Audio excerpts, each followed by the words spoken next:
thunderstorm warning for northeastern Shelby County, southeastern Hancock County, northwestern Rush County, southwestern Henry County, until 4:30 p.m. Eastern Daylight Time. At 3:59 p.m. Eastern Daylight Time, a severe thunderstorm was located 9 miles southeast of Greenfield, or 10 miles northeast of Shelbyville, moving east at 25 miles per hour. Eastern Daylight Time, gusts and quarter-size hail. This is a radar-indicated threat.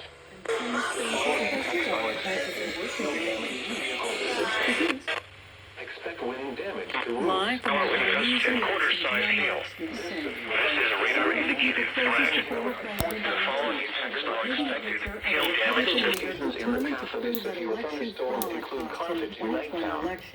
This includes Interstate 70 between mile markers 113 and 117.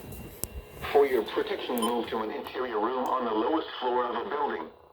Repeating, a severe thunderstorm warning has been issued until 4:30 p.m. Eastern Daylight Time for the following counties in Indiana: Hancock, Henry, Rush, and Shelby.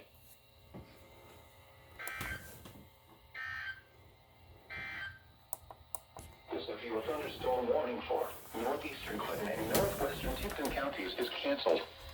The severe thunderstorm which prompted the warning has weakened. Therefore, the warning has been canceled.